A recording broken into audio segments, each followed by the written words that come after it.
بطور مسلمان اگر وہ کامیابی حاصل کرنا چاہتے ہیں تو وہ سب سے پہلی بات یہ ہے کہ وہ اپنے خیالات کو بھی درست کریں، یعنی اپنے افکار کی تطہیر کریں، اپنے اعمال کو بھی درست کریں، اپنے اخلاق کو بھی درست کریں اور اپنے آداب کو بھی درست کریں۔ یہ ایک ہمہ جہد اور ہمہ گیر تبدیلی ہے، اگر انسان میں یہ آ جاتی ہے، اور یہ ظاہر سب سے پہلا کام ہے یہ جس کو ہم آخر میں اٹھائے رکھتے ہیں۔ یعنی ہم اپنا جائزہ شاید زندگی میں بہت کم لیتے ہیں، میں بار بار اس بات پر زور دیتا رہتا ہوں کہ پہلا کام یہ ہے کہ انسان اپنا جائزہ لے کہ قرآن کریم میرے سامنے جو تصورات پیش کر رہا ہے وہ کیا ہے، اور خود میرے اندر اس سے بالکل برعکس تصورات کیوں موجود ہیں۔ تو جب تک میں ان تصورات کو جھٹکتا نہیں ہوں تو قرآن کریم میرے اندر کیسے بسے گا، کیسے وہ میرے اندر اترے گا۔ میں نے مثال دیتے ہوئے یہ کہا تھا کہ ایک تو تخلیق آدم کا وہ نظریہ ہے جو قرآن کریم پیش کرتا ہے، اور ایک نظریہ وہ ہے جس کو ہم ایولیوشن تھیوری کہتے ہیں۔ اب اگر ایولیوشن تھیوری کو آپ بالکل ٹھیک سمجھتے ہیں تو نظریہ آدم یا تخلیق آدم کا نظریہ ظاہر وہ آپ کے اندر کیسے اترے گا۔ اس لیے جب تک آپ اس کے بارے میں یکسو نہیں ہو جاتے کہ وہ بالکل غلط تصور تھا، اس وقت آپ قرآن کریم کی کم از کم ان آیات کے قریب نہیں جا سکتے۔ اس لیے ہماری معیشت کی کچھ بنیادیں ہیں جو ہم جانتے ہیں کہ سب سرمایہ داری اور سوشلزم اس کی دو الگ الگ انتہائیں ہیں، لیکن اسلام جو نظام معیشت دیتا ہے اس میں بنیادی طور پہ اس بات پہ زور دیتا ہے کہ کمائی کا کوئی بھی حرام کا ذریعہ اسلام اس کی اجازت نہیں دیتا، چاہے وہ جوا ہو، چاہے وہ سٹا ہو، اور چاہے وہ سود ہو، اور سود کے بارے میں سب سے زیادہ سخت ہے۔ میں پہلے بھی ایک دفعہ یہ بات کہہ چکا ہوں کہ اسلامی جو احکام ہیں اس میں خنزیر کے بارے میں وہ شدت نہیں ہے جو سود کے بارے میں ہے۔ شاید آپ کو اس کا علم نہیں ہے کہ اگر اسلامی ریاست قائم ہوتی ہے اور اس میں کوئی ایسی قانونی ہے، کوئی ایسی آبادی ہے جو عیسائیوں کی ہے فرض کریں، اور وہ بالکل الگ تھلگ ہے، ان کے اثرات ہماری آبادیوں میں نہیں پہنچتے، تو اسلامی حکومت ان کو اجازت دے دے گی کہ وہ بے شک خنزیر کا گوشت بیچیں، بے شک شراب کشید کریں، بے شک شراب پئیں پلائیں، کاروبار کریں، ہم ان کو نہیں روکیں گے۔ لیکن اس بات کی اسلام اجازت نہیں دیتا کہ وہ سودی نظام کی بنیاد پر بینکنگ سسٹم کو رواج دے، اس کی اجازت نہیں دیتا۔ یعنی بینک کھولنے کی، سودی کاروبار کرنے کی، سود کے مطابق اکنامکس پڑھانے کی، اس کی مارکیٹنگ کرنے کی بالکل اجازت نہیں دیتا۔ اس سے آپ اندازہ کریں کہ سود کے بارے میں اسلامی احکام کیا ہیں۔ اب جو آدمی اسلام کے قریب بھی آنا چاہتا ہے اور قرآن کریم سے وہ فائدہ بھی اٹھانا چاہتا ہے، لیکن سود کے بارے میں اسلامی احکام کے حوالے سے یکسو نہیں ہوتا، تو ظاہر قرآن کریم سے وہ کیا فائدہ اٹھائے۔ اسے سب سے پہلی جو شرط ہے وہ تو یہ ہے کہ اپنا جائزہ لے کر اچھی طرح دیکھیں کہ آپ کے افکار میں کیا کوئی خرابی تو نہیں ہے، آپ کے اعمال میں کوئی خرابی تو نہیں ہے، کہ مثلا آپ اپنے آپ کو بہت اچھا سمجھتے ہیں لیکن لوگوں سے آپ کے معاملات درست نہیں، آپ اپنے اعمال کو بالکل درست سمجھتے ہیں لیکن آپ کا کاروبار بالکل ایسی بنیادوں پر چل رہا ہے یا ایسے طریقوں سے جس کی اسلام اجازت نہیں دیتا، یا آپ لوگوں سے ملتے جلتے ہیں، جھوٹ بولتے ہیں، بس زبانی کرتے ہیں، غیبت کرتے ہیں۔ یعنی جو بھی غلط طریقے اسلام نے بتائے ہیں اگر ہمارے اندر وہ پہلے سے موجود ہیں، ہم ان کو چھوڑے بغیر اسلامی احکام کو اپنے اوپر نافذ بھی کرنا چاہتے ہیں اور ان سے فائدہ بھی اٹھانا چاہتے ہیں، ظاہر ہم کوئی فائدہ نہیں اٹھا سکتے۔ اسے بار بار میں کہہ رہا ہوں کہ فکری تطہیر، عملی تطہیر، اخلاقی تطہیر یہ ضروری ہے۔ جب تک ہم ایسا نہیں کریں گے قرآن کریم اپنی آغوش بار نہیں کرے گا۔ اب دوسری بات میں جو آپ سے کہنا چاہتا ہوں وہ یہ ہے کہ اللہ کرے آپ کو توفیق دے اگر آپ نے اپنی اصلاح کرنی ہے جن حوالوں سے میں کہہ رہا ہوں۔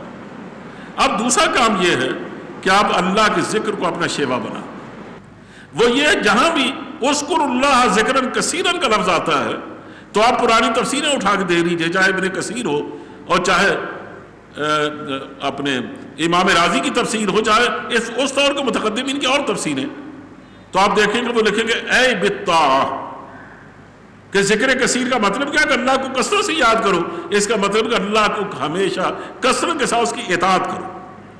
کہ کوئی کام آپ کا اللہ کی یاد سے ہٹ کر اور اس کے احکام کی اطاعت سے بیگانہ نہیں ہونا چاہیے.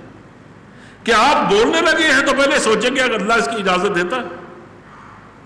جو میں معاملہ کرنے لگا ہوں, کیا اس معاملے کے اللہ کی شریعت نے اجازت دی ہے؟ کیا میں لوگوں سے جو میل جول کرنا کام کرتا ہوں, کیا ایسے لوگوں سے ملنا جلنا میرے لیے جائز بھی ہے یا نہیں؟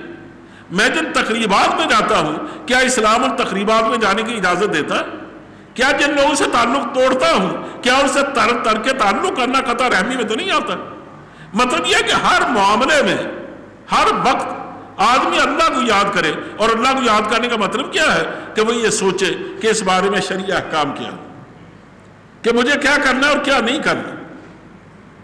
یعنی مثلا آپ ایک ایسی تقریب میں جاتے ہیں جہاں بے پردگی عام ہے,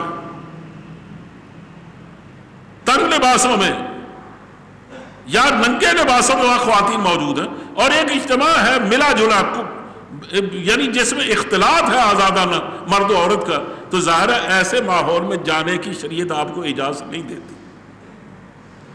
لیکن آپ جانے سے پہلے کبھی نہیں سوچتے کہ مجھے جانا چاہیے یا نہیں جانا چاہیے.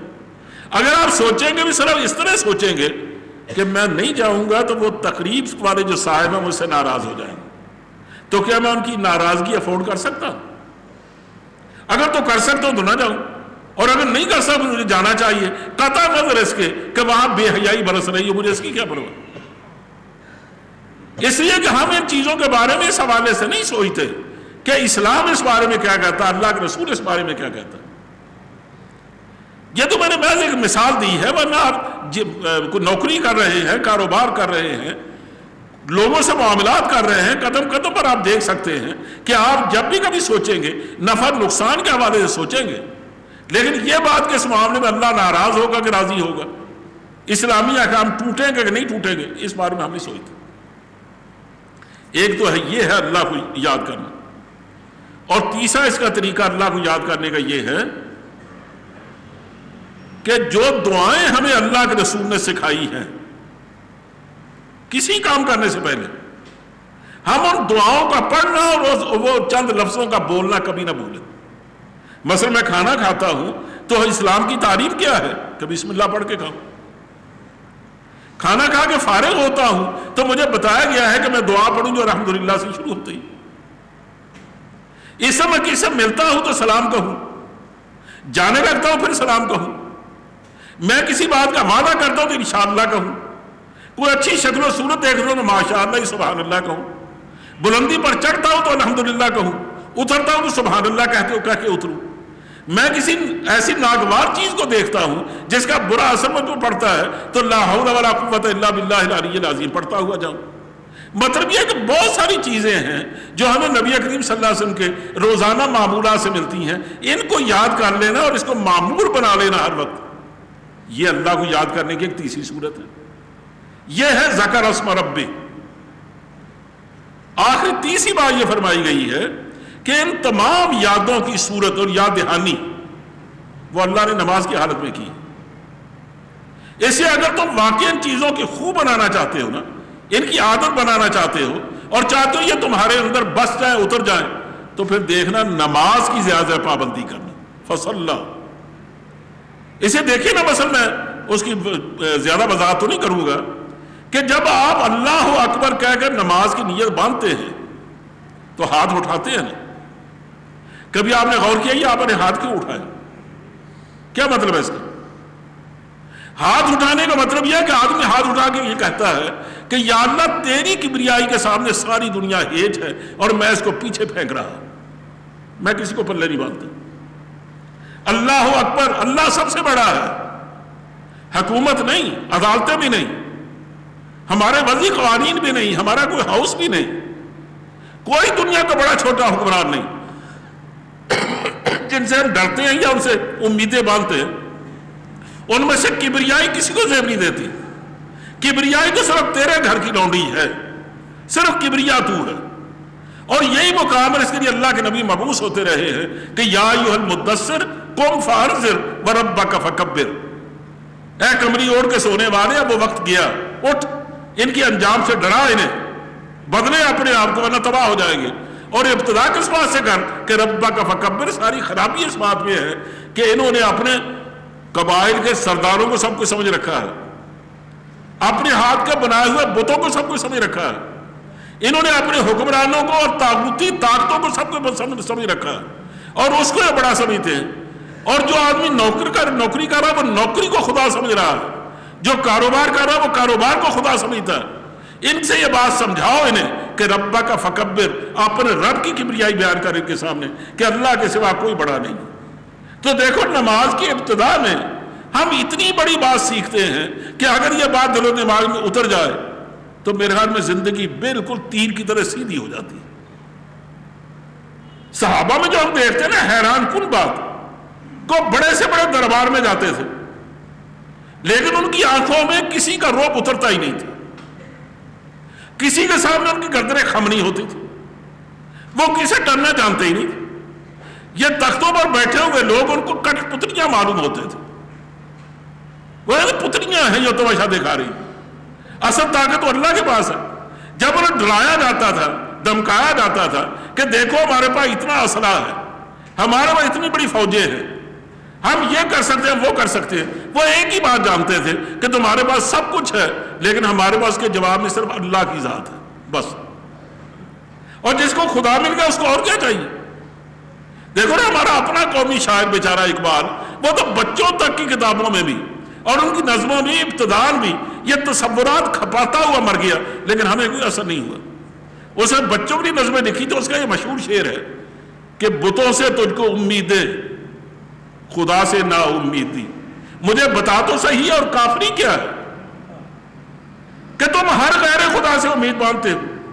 امریکہ تمہارا انداتا ہے، برطانیہ تمہارا انداتا ہے، چائنا کے بعد تم کشکور لے کے جاتے ہو، نہ جانے کہاں کہاں پر کشکور اٹھائے پھرتے ہو، لیکن تمہیں ایک دروازہ نظر نہیں آتا جس سے ہاتھ پھیلانے سے کبھی ہاتھ خالی نہیں آتا، وہ اللہ کا دروازہ ہے، ادھر کیوں جاتے تھے؟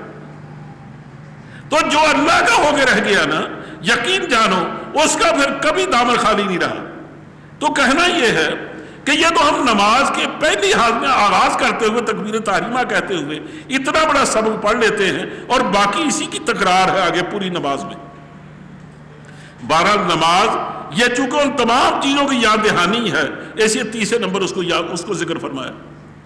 آخری بات جس پر میں زور دے کر کچھ عرض کرنا چاہتا ہوں وہ یہ ہے کہ بل تؤثرون الحیات الدنیا والآخرۃ خیر وابقیٰ، اور اس کی بات کی اہمیت ظاہر کرنے کے لیے فرمایا کہ یہ جو بات ہم تمہیں کہہ رہے ہیں نا، یہ صرف تم سے نہیں کہی، ان ھذا لفی الصحف الاولی، ہم نے یہ بات پہلے صحیفوں میں بھی اتاری، صحف ابراہیم و موسیٰ، جو ہم نے حضرت ابراہیم علیہ السلام پر صحیفے اتارے۔ صحیفہ اس چھوٹی کتاب کو کہتے ہیں، بڑی کتابیں تو 4 مشہور ہیں لیکن انہوں نے چھوٹی چھوٹی کتابیں اتاری، وہ حضرت ابراہیم پر بھی اتاری اور تورات کے علاوہ کچھ صحیفے موسیٰ علیہ السلام پر بھی اترے۔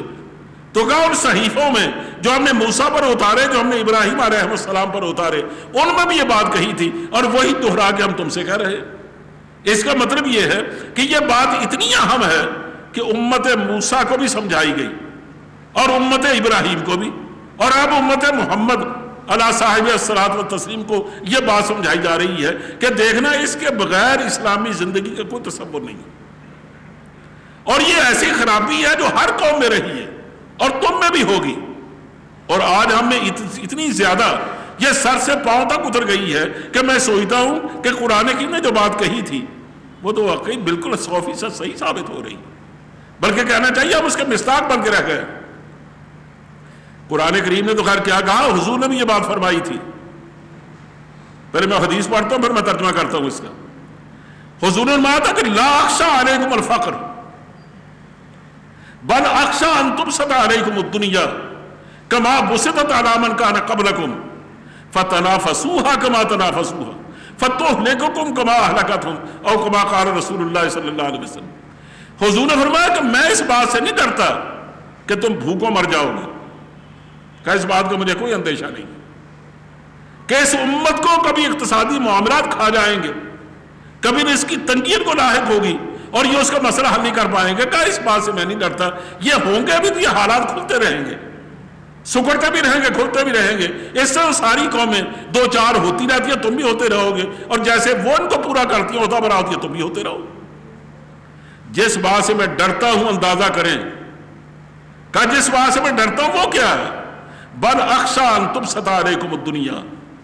کہا میں تو اس بات سے ڈرتا ہوں کہ تم پر دنیا کھول دی جائے گی. دنیا کے کھولنے کا مطلب کیا ہے؟ کہ تم دنیا یعنی سیم و زر اور دولت دنیا تھوڑی لینے پر کبھی اکتفا نہیں کرو گے. تم میں سے ہر آدمی کوشش کرے گا کہ میں دوسروں سے آگے بڑھ کر ہاتھ ماروں اور اتنی دولت کماؤں جو آگے پیچھے میرے خاندان میں کسی نہ کمائی. بل اخشی ان تبسط علیکم الدنیا، تم پر دنیا کھول دی جائے گی. کما بسطت علی من کان قبلکم، جیسے پہلی تم میں سے امتیں گزری ہیں جیسے ان پر خون پر کھولی گئی.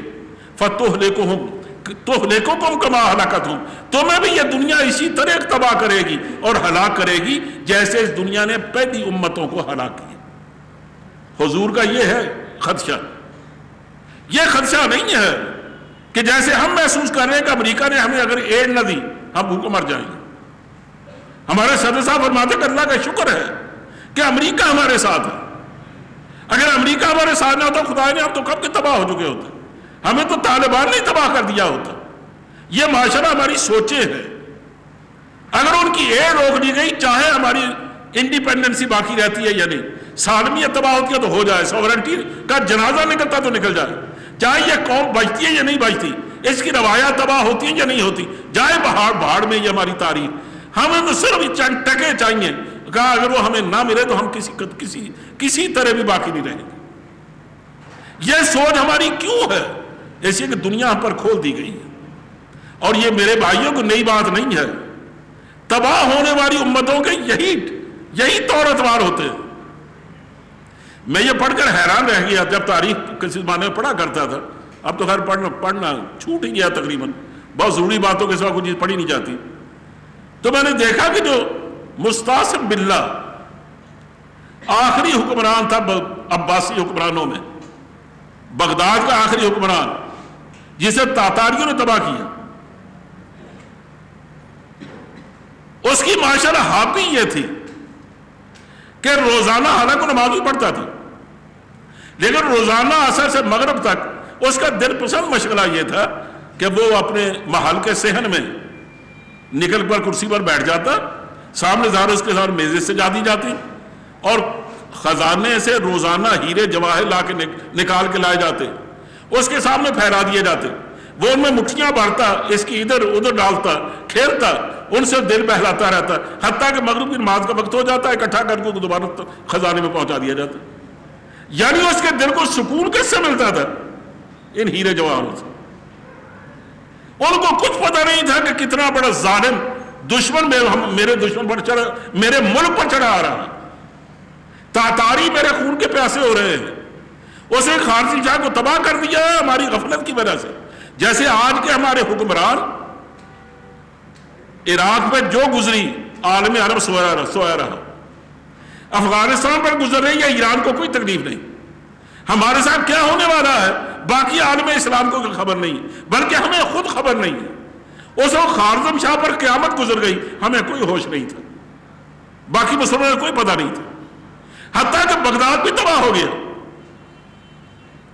تو یہ بغداد تو مرکز تھا مسلمانوں کا، اسے خلیفہ بہرحال مرکز ہوتا تھا پورے عالم اسلام کا.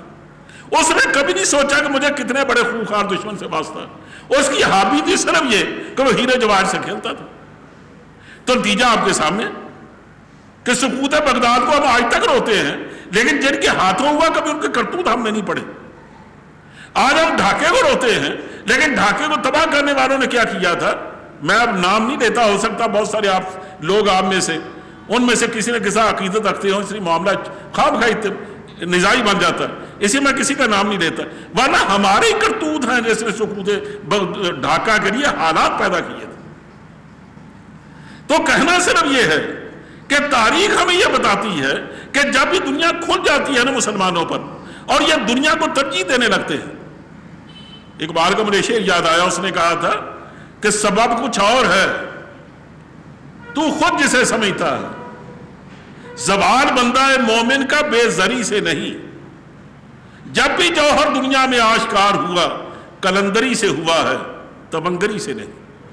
دولت نے ہمیں کبھی نہیں بچایا، اور یہ بھی وہ کہتا تھا کہ تیری روح میں ہے اگر شرر، اور میں تو اس کو پڑھتا ہوں کہ تیری ذات میں ہے اگر شرر، تو خیال فقر و غنا نہ کر کہ جہاں میں نان شعیر پر ہے مدار قوت حیدری۔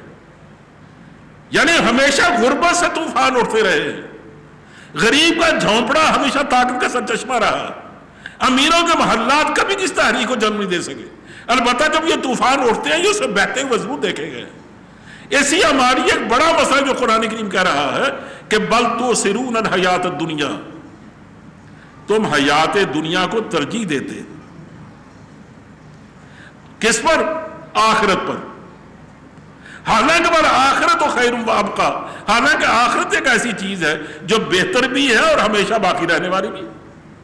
یہ دنیا جس کا ٹکے ٹکے پر ہم جان دیتے ہیں، اس کی عمر ہی کتنی ہے؟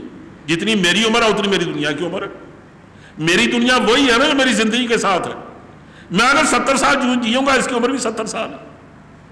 اب 70 سال کی دنیا کو اگر میں ابدی آخرت پر ترجیح دیتا ہوں تو مجھے بتائیے اس سے زیادہ بے وقوف آدمی کوئی ہوگا؟ یعنی وہ زندگی جس کی نعمتوں کی کوئی انتہا نہیں، جس کی سزاؤں کا بھی کوئی شمار نہیں، اگر پکڑے گئے چھوٹیں گے نہیں، نوازے گئے تو شاید دلدر دور ہو جائیں گے، اور کبھی اس میں کسی چیز کے خاتمے کا وقت نہیں ہے، ہمیشہ رہے گی وہ دنیا۔ اسی اس کو ابقا کہا گیا، وہ آخرت ہے، دوسری دنیا، لیکن ہمیں اس کی فکر نہیں۔ حضور نے ایک موقع پر فرمایا کہ لوگوں، آدمی اگر کہیں جاتا ہے نا، سفر کریے، فرض کریں آپ یہاں سے کراچی جا رہے ہیں، تو اگر آپ نے 15 دن ٹھہرنا ہے تو آپ تیاری 15 دن کی کریں، اور اگر 15 مہینے ٹھہرنا 15 مہینے کی تیاری کریں، اور اگر آپ 10 دن کے لیے جا رہے ہیں 10 دن کی تیاری کریں گے۔ اگر اسی دن لوٹ آنا ہے تو ظاہر کسی تیاری کی فکر ہی نہیں، صرف آپ کے پاس ٹکٹ چاہیے۔ کہا تم دنیا میں 70-80 سال کے لیے آئے ہو، اور آخرت میں تم جاؤ گے ابدی زندگی کے لیے، دونوں کے حساب سے تیاری کرو۔ جہاں ہمیشہ رہنا ہے اس کی تیاری اس کے مطابق کرو، اور جہاں چند سال رہنا ہے وہاں ظاہر اس کی تیاری اس کے مطابق کرو۔ لیکن میں سے جو بات قرآن کریم کے حوالے سے کہہ رہا ہوں وہ یہ ہے کہ اس نے ہرگز یہ بات نہیں کہی کہ لوگوں تم کمائی نہ کرو، تم تجارت نہ کرو، تم نوکریاں نہ کرو، تم بڑی سے بڑی تنخواہیں نہ لو۔ وہ کہتا جب بھی کبھی ان میں کلیش اور تصادم ہو، دین میں اور دنیا میں اور آخرت میں، حلال میں اور حرام میں، جائز اور ناجائز میں، حتیٰ کہ ملک کی سالمیت میں اور بے غیرت ہو کر ملک کو باقی رکھنے میں، اگر ان میں تصادم ہوتا ہے، آپ بتائیں آپ ترجیح کس بات کو دیتے ہیں؟ یہ ہے اصل سوال۔ یہ سوال نہیں ہے کہ آپ کماتے کیوں ہیں، کمائی کے بغیر کون زندہ رہ سکتا ہے؟ سوال تو یہ ہے کہ جب آپ مثلا دکان پر بیٹھے دکان چلا رہے ہیں، جب نماز کا وقت آتا ہے، آپ اگر نماز کے لیے 15-20 منٹ نکالنے کے تیار نہیں ہیں تو اس کا مطلب یہ ہے کہ ٹکا ٹکا آپ کو زیادہ عزیز ہے اللہ کے اس پر سے۔ تو جو اللہ کے فریضے پر اپنی معمولی آمدنی کو چھوڑ نہیں سکتا، اس کا دین سے کیا رشتہ؟ اسی طرح جب آپ مثلا کسی کرسی پر بیٹھے ہیں، کلرک سے لے کر چیف سیکرٹری تک، وہ اگر یہ سوچتا ہے کہ میں جو بھی تنخواہ لیتا ہوں میری ضروریات کے لیے کبھی کافی نہیں ہوگی، اس لیے میں جب تک رشوت نہ لوں میرے گھر کا کام نہیں چلتا، کوئی اس کو 1000 سمجھائے کہ بھائی تم سکڑ کے رہنا سیکھو، حلال کھاؤ، حرام کے قریب نہ جاؤ، لیکن جب بھی کبھی اس کو موقع ملے گا، ایک طرف اس کی حلال کمائی ہوگی، دوسری طرف اس کی حرام کمائی، وہ حرام کمائی پر حلال کمائی کو ترجیح دے گا، کبھی اس کو حرام کو لینا نہیں چھوڑے گا۔ اس کا مطلب یہ جب بھی ہمیں موقع ملتا ہے، یعنی کسی آدمی سے یہ کہا جائے کہ دیکھو دینی مسائل اتنا جاننا کہ آدمی ایک اچھے دیندار مسلمان کی طرح زندگی گزار سکے، یہ فرض عین ہے۔ اب میں کس طرح کہوں یہ بات ایسی کہ آپ کو بڑی ناگوار گزرے گی کہ یہ میں کیا کہہ رہا ہوں۔ باقی جتنے علوم ہیں نا ان کا حاصل کرنا اگر وہ ناجائز نہیں ہے، ان کا حاصل کرنا فرض کفایہ ہے۔ انجینئرنگ ضرور پڑھے، وہ فرض کفایہ ہے۔ سائنس ضرور پڑھے، اس کا حاصل کرنا فرض کفایہ ہے۔ اسی کہ ہمارے ملک کے معاملات، ہمارے ملک کا دفاع ان کے بغیر ممکن نہیں ہے، لیکن اگر اتنے لوگ تیار ہو جائیں کہ جو ملک کے معاملات کو چلا سکتے ہیں تو پھر آپ کا اور اس کا جاننا ضروری نہیں ہے لیکن جو چیز آپ کے لیے فرض کفایہ نہیں بلکہ فرض عین ہے وہ ہے دین کا سیکھنا. اور دین کے سیکھنے سے میری مراد عالم بننا نہیں ہے. عالم بننے کی تو عمر چاہیے. اس سے مراد یہ ہے کہ جتنا آپ جو دینی زندگی گزارنا چاہتے ہیں آپ کو یہ تو معلوم ہونا چاہیے کہ اس کا طریقہ اسلام نے کیا سکھایا. مثلا آپ نماز پڑھنا چاہتے ہیں تو نماز کے احکام اور نماز کے مسائل آپ کو آنے چاہیے کہ نہیں آنے چاہیے. آپ زکوٰۃ دینا چاہتے ہیں تو زکوٰۃ کے مسائل کا آپ کو علم ہی نہیں. میں تو آگے بڑھ کر یہ کہتا ہوں کہ آپ بچے کا نکاح کر رہے ہیں یا بچی کا, لیکن بچے یا بچی کو آپ نے ایم اے یا ڈبل ایم اے تو کروایا, لیکن اس کو یہ نہیں پتا کہ نکاح کے بعد حقوق کیا ہوتے ہیں اور گھر بسانا کسے کہتے ہیں, اور اگر خدا نہ کرے گھر اجاڑنا ہی پڑے تو طلاق دینے کا شرعی طریقہ کیا. میں پنجاب یونیورسٹی میں میرے خیال میں ایک سے زیادہ موقع پر بڑے دکھے دل سے میں بات کہتا رہا ہوں کہ خدا کے لیے اگر اپنے بچوں کو آپ گھر چلانا اور گھر بسانا نہیں سکھاتے, گھر اجاڑنا تو سکھا دیں. میرے پاس لڑکے نہ جانے کہاں کہاں جو یونیورسٹی سے پڑھ کے گئے ہیں وہ خطوط لکھتے ہیں, خود ملنے آتے ہیں کہ صاحب میں نے اپنی بیوی کو غصے میں آ کے طلاق دے دی. تو کیا طلاق ہو گئی؟ تو میں ان سے اکثر پوچھا کرتا تھا کہ تم نے کوئی ایسا آدمی دنیا میں دیکھا کہ جو بڑے موج میں آ کر یہ کہے کہ ڈارلنگ آج میرا جی چاہتا باہر سیر کو چلے, وہاں میں تمہیں طلاق دینا چاہتا ہوں. طلاق تو جب بھی ہوتا ہے غصے سے ہوتی ہے. تو یہ کیا بات ہوئی؟ کوئی آدمی کل کو عدالت کو یہ بھی کہے گا کہ میں نے فلاں آدمی کو شوٹ کیا تو میں نے غصے میں کیا, میں نے کون سا جرم کیا؟ یہ کفر کی بنائے ہوئے ڈکوسلے ہیں. وہ جب ایک آدمی قتل ہو جاتا ہے نا تو معاشرہ ان کی عدالتیں بلکہ ان کے وکلاء دلائل کا انبار لگاتے ہیں کہ صاحب اس کا دماغی معائنہ کرائیں. ہو سکتا ہے اسے غصے میں یا مجتہد ہو کر اپنے آپ پر قابو نہ رکھ سکا ہو تو اسے دوسرے گولی ماری. سوال تو یہ تمہیں ہمدردی اس سے تو ہے, مقتول کے وارثوں سے بھی ہے, وہ بھوکوں مر رہے ہیں. یعنی جس کا گھر اجڑا ہے اس سے ہمدردی مغرب کو نہیں ہے. چور سے, قاتل سے ہے, ڈاکہ مارنے والے سے, غلط فیصلہ کرنے والے سے, غلط حکمران سے, ان سے ہمدردیاں ہوگی. لیکن جن کے گھر اجاڑے جا رہے ہیں, جن کے حقوق پامال کیے جا رہے ہیں, ان سے کوئی ہمدردی نہیں. آج دیکھ لیجیے ہمارا گھر اجاڑا ہے پرویز مشرف نے, پورے مغرب کو ہمدردی کس سے؟ ہم سے یا پرویز سے؟ یہ ان کا پرانا طریقہ ہے کہ وہ ہمیشہ نقصان کرنے والے سے ہمدردی کریں گے. جو نقصان جس کا ہوا, جو متاثر ہوتا ہے نا, اسلام اس سے ہمدردی کرتا ہے. تو بات یہ نہیں ہے, میں پھر بار بار کہہ رہا ہوں کہ آپ پر دین سیکھنا فرض عین ہے. اور دین سیکھنے سے مراد کیا ہے کہ جو دینی زندگی ہے, نکاح کرتے ہیں بچوں کا تو اس کو پہلے ٹریننگ سے گزاریں کہ بیوی کے حقوق کیا ہے, شوہر کے حقوق کیا ہے, اور باہمی معاملات میں اختلافات ہو جائیں تو اس کے بارے میں اللہ کے رسول نے ہمیں کیا ہدایات دی ہیں. اور پھر بھی معاملات سلجھے, آپس میں سلجھانے کی کوشش کریں. تو پھر حکم کن کن لوگوں کو لینا چاہیے اور ان کو بٹھا کر معاملات کے سامنے رکھو اور فیصلہ کرانے کی کوشش کرو. یہ طلاق تک نوبت نہیں پہنچنی چاہیے. لیکن اگر بڑے لوگ دیکھیں کہ ان کی طبیعتوں میں ہم آہنگی نہیں ہے اور مزاج بالکل نہیں ملتا, تو وہ اس طرح فیصلہ کریں دونوں کی علیحدگی کا کہ دو خاندان آپس میں نہ لڑیں. یہ سمجھے کہ ناگواری ہو جاتی ہے. یعنی ہم نے یہ سمجھا تھا کہ یہ لڑکا اور لڑکی آپ سے نباہ کر لیں گے, لیکن طبیعتوں میں اتنا بودھ ہے کہ یہ کبھی اکٹھے رہ ہی نہیں سکتے, تو آپ ان کو الگ کر دیجئے. قرآن کریم کہتا ہے کہ اگر تم واقعی شائستگی سے اور اللہ سے ڈر کر ان کو الگ کرو گے تو ہو سکتا ہے اس کو بر بھی اچھا مل جائے, اس کو بر بھی اچھا مل جائے, دونوں اپنا گھر بسا لیں. تو رینج کے ماننے کی کیا ضرورت ہے؟ مطلب یہ صرف میں نے ایک مثال دی ہے کہ دیکھیے ہم یہ کام کرتے ہیں لیکن اس سے پہلے کبھی اس بارے میں نہیں سوچتے. اس لیے اسلام یہ کہتا ہے کہ تم جب تک, یعنی تم اپنی اوقات کا جو مصرف ہے تمہارا, ٹھیک ہے لگاؤ دنیا کے معاملات میں, تمہیں روکتا نہیں ہے کوئی. لیکن اصل بات یہ ہے کہ تم اس سے جب دین کا معاملہ آتا ہے تو بتاؤ کتنا وقت دیتے. میں بعض میں نوجوانوں سے پوچھتا ہوں کہ دیکھیے آج تک کہتے ہیں جی اتنا عرصہ تو نہ ہم نے نماز سیکھی, نہ ہم کبھی اس کے قریب گئے, آج تھوڑا سی شوق پیدا ہوا ہے, تو آپ بتائیں ہم کیا کریں. میں نے کہا کرنا کیا ہے, کتابیں موجود ہیں, میں آپ کو سجیسٹ کر دیتا ہوں آپ ان کتابوں کو پڑھیں, اہل علم کے پاس بیٹھیں, کوئی وقت نکالیں. وہ کہتے ہیں میری ملازمت صبح سے لے کر شام تک ہوتی ہے, یا میرا کاروبار اتنا پھیلا ہوا. تو آخر پانی کہاں مرتا ہے کہ میں یہ دین کو تو چھوڑ سکتا ہوں, اپنے کاروبار کو نہیں چھوڑ سکتا, میں اپنی ملازمت میں کمی بیشی نہیں کر سکتا. ان کو آپ یہ سمجھائیں کہ آپ تنخواہ کم لے لیں لیکن اس میں 2 گھنٹے وقت روز نکالیں یا 1 گھنٹہ نکالیں اور دین سیکھیں اور کسی تربیت حاصل کریں، اس کے لیے کوئی تیار نہیں ہوتا۔ ہم یہ چاہتے ہیں کہ ملک میں علماء ہوں، اور کسی کو اگر یہ کہا جائے کہ اللہ نے تمہیں 4 بیٹے دیے ہیں تو 1 بیٹا اسلام کو دے دو، وہ کہتا اچھا مسیتڑ بناؤ اسے۔ یعنی اسلام سیکھنا مسیتڑ بننا ہے، اور دنیا سیکھنا اور اس کا جو نتائج نکل رہے ہیں اور جو ماں باپ کو جو اس کو حصہ مل رہا ہے اور جسے دھکے مل رہے ہیں پڑھے لکھے نوجوانوں کی طرف سے، وہ ہم سب جانتے ہیں، اس کو ہم سمجھتے ہیں یہ تو ہماری زندگی کا ایک اہم حصہ۔ قرآن کریم یہ کہہ رہا ہے کہ تم شوق سے کالج میں پڑھو، پارک میں پھولو، جائز ہے غباروں میں اڑو، چرخ پہ جھولو، مگر ایک سخن بندہ ہے آج اس کا رہے یاد، اللہ کو اور اپنی حقیقت کو نہ بھولو۔ اللہ ہے نا کوئی، وہ تمہیں قیامت میں پوچھے گا کہ تم زندگی کیسے گزار کے آئے ہو۔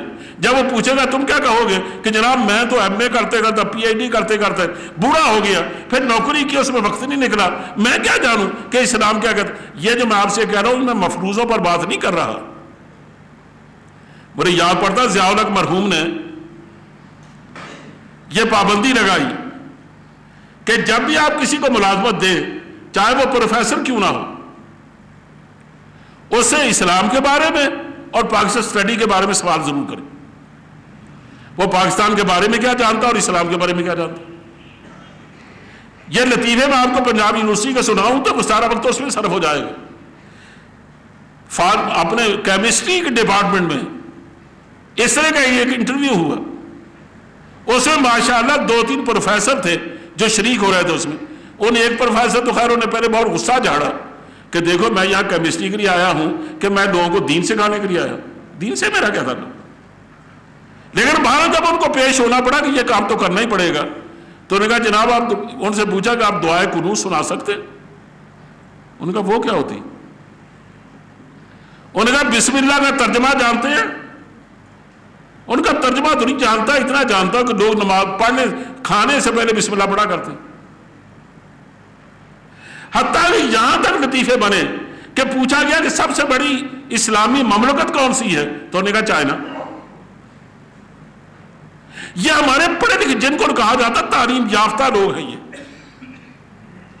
میں وہاں جن دنوں پڑھ رہا تھا مدینہ یونیورسٹی میں، تو میں عمرے کے لیے آیا ہوا تھا مکہ معظمہ، تو وہاں ایک میرے دوست نے بڑا ہنستے ہنستے مجھے لطیفہ سنایا، اور بعد میں جب میں خود پنجاب یونیورسٹی میں آ گیا تو ان سے ملاقات ہوئی، ان دونوں صاحبوں سے۔ اب ان کو کیا یاد دلانا تھا، نہ میں نے کسی کو یہ لطیفہ بھی نہیں سنایا ان کے حوالے سے، ورنہ وہ ظاہر شرمسار ہوتے۔ IR کے 2 پروفیسر جو امریکہ سے پلٹے تھے، انہیں جیسے کسی بتایا انہیں ویسے عمرہ کیا، عمرہ کرنے کے بعد وہ ایمبیسی اسکول کے ٹیچر تھے جنہوں نے مجھے یہ واقعہ سنایا، اب فوت ہو گئے، اللہ پیارے ہو گئے۔ انہوں نے کہا میں ان کو بتاتا رہا، وہ سارا عمرہ کرتے رہے، تو آخر میں مجھ سے پوچھنے لگے کہ اس کے بعد کہتے 2 نفل پڑھنے کو۔ میں نے کہا ہاں، تو کہنے کے کدھر منہ کرنا، کہ وہاں تو ہم اس کعبے کی طرف منہ کیا کرتے تھے نا پاکستان میں، یہاں ہم کدھر کو کریں؟ انہوں نے کہا میں نے کہا ادھر اب یہاں آپ پاکستان کو کریں، اور اس کا کیا حال؟ یعنی اندازہ کریں IR کے فل پروفیسر 2 آدمی، ایک کے بارے میں نہیں جانتا، دوسرے تو خیر اللہ کو پیارے ہو چکے، ان کو یہ معلوم نہیں ہے کہ عمرہ کرنے کے بعد یا حج کرنے کے بعد اب نفل پڑھنے ہیں تو منہ کدھر کرنا بھی۔ آپ جب بھی یہ بات کریں گے تو منہ ظاہر بیت اللہ کو ہی کریں گے۔ ایک پرانے آدمی جو کسی زمانے میں جب اپنے نظام مصطفیٰ تحریک چلی تھی، اس کے پنجاب کے صدر بھی رہے، آج بھی زندہ ہے، عمر رسیدہ ہے، لیکن بعد ان کی ایک بڑی شخصیت ہے، تو ان کے ساتھ میرے پرانے تعلقات تھے، وہاں ان سے ملاقات ہوتی رہی۔ تو ایک دن میں مسجد نبوی آیا تو مجھے کہنے لگے کہ آج مجھے ایک بات سے بڑی خوشی ہوئی۔ میں نے کہا کیا؟ کہنے کہ آج مجھے پتا چلا کہ عمر فاروق بھی حضور کے ساتھ دفن ہے۔ کہا مجھے چونکہ عمر فاروق سے بہت عقیدت ہے، اس سے مجھے معلوم کر کے بہت خوشی ہوئی۔ اندازہ کریں پرانے زمانے کے لوگ دین سے اتنے بیگانہ نہیں تھے، اور وہ مجھ سے یعنی مجھ سے زیادہ پرانے لوگوں میں سے ہیں، اور اس زمانے کے اہم اقدام سے وہ، ان کا حال یہ ہے کہ ان کو یہ معلوم نہیں ہے کہ نبی کریم صلی اللہ علیہ وسلم کے ساتھ 2 اور شخصیات کون سی مدفون۔ ممکن ہے آپ یہ کہیں گے یہ تو واقعی ایک مشکل سوال ہے. مشکل کیا؟